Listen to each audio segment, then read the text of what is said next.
ఏర్పడి 2 ఏళ్ళు కావస్తున్నది. రేపు 9 తారీఖు డిసెంబర్ 9కి 2 ఏళ్ళు పూర్తయి 3వ సంవత్సరంలోకి అడుగుపెట్టేటువంటి సందర్భంగా వాళ్ళు సంబరాలకు కూడా సిద్ధమవుతున్నట్లు ఇటీవల వారు ప్రకటించిన విషయం మనందరికి కూడా తెలుసు.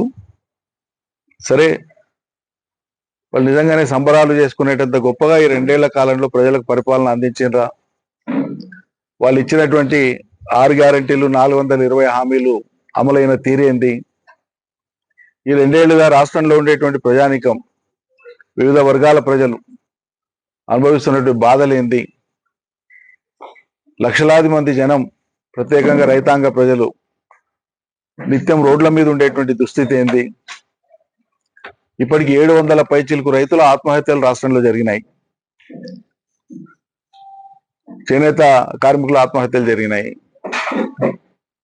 60కి పైగా గురుకుల పాఠశాలల్లో బాలబాలికలు చదువుకునేటువంటి పిల్లలు ప్రభుత్వం పట్టించుకోని కారణంగా అస్వస్థతకు గురై చనిపోయినటువంటి వాళ్ళు ఉన్నారు.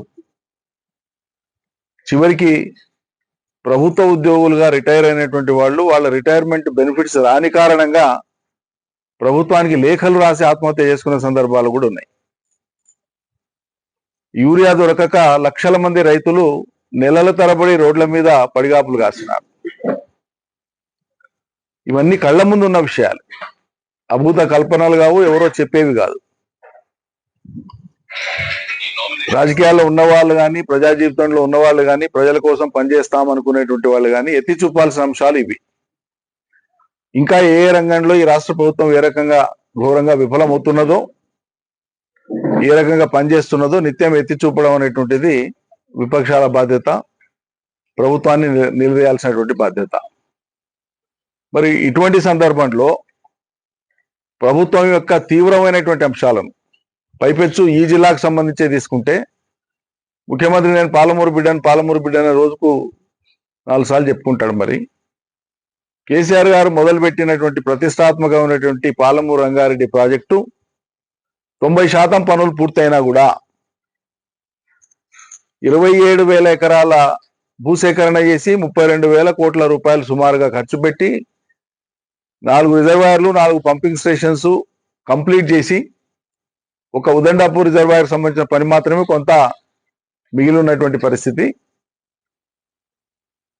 12 లక్షల పైచిలకు ఎకరాలకు నీళ్లు ఇవ్వడానికి, సాగునీళ్ళు ఇవ్వడానికి, 1200 పైచిలు గ్రామాలకు తాగునీళ్ళు ఇవ్వడానికి సంసిద్ధంగా ఉండేటువంటి స్కీమ్ అది. కేవలం 5-6 మాసాల పని, ఒక 1,000-1,200 కోట్లు ఖర్చు పెడితే అవుతుందని రేవంత్ రెడ్డి గారు ముఖ్యమంత్రి అయిన రోజు నుంచి మొత్తుకుంటున్నాం. ఒక 100 సార్లు ప్రెస్ మీట్ పెట్టింటాం, 100 సార్లు మాట్లాడింటాం, 100 సార్లు ఆందోళన చేసింటాం. ప్రభుత్వం కదులుతలేదు, పాలమూరు బిడ్డ కదులుతలేడు. మరి ఇటువంటి సందర్భంలో ఈ జిల్లాకు పర్యటనకు వచ్చినటువంటి కవిత గారు ప్రభుత్వాన్ని ఎత్తి చూపాల్సినటువంటి అంశాలు విస్మరించి ఏదో శుతిమెత్తగా ప్రభుత్వం దృష్టికి తెస్తున్నాం, విజ్ఞప్తి చేస్తున్నాం అనేది మాట్లాడి 2 ఏళ్లుగా కాంగ్రెస్ ప్రభుత్వాన్ని మేము నిలదీస్తా ఉంటే ఇదే రేవంత్ రెడ్డి గారు, కాంగ్రెస్ పార్టీ నాయకులు ఏకవచన సంబోధనతోన కేసీఆర్ గారిని ఇష్టారీతిగా దుర్భాషలాడుతూ ఉంటే, అనగూడని మాటలు అంటుంటే, మరి అటువంటి అంశాల మీద ఏనాడు కూడా నోరు మెదపన్నటువంటి కొంతమంది ఈరోజు నా మీద వచ్చి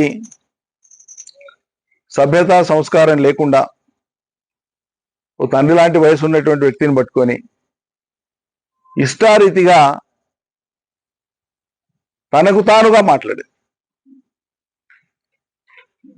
ఇన్నేళ్ల కాలంలో ఎప్పుడైనా ఎక్కడైనా నేను ఆ అమ్మాయి ప్రస్తావన తీసినా ఒక్క మాటనైనా ఎప్పుడన్నా అన్నానా?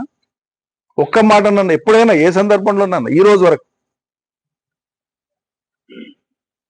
తనకు తానే ఆయన నా గురించి పిచ్చి పిచ్చిగా మాట్లాడుతున్నాడు అని చెప్పి ఊహించుకొని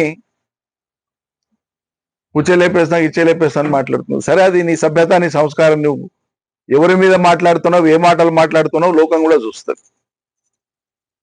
నేను అనని మాటల్ని అసలు ప్రస్తావనే లేదు.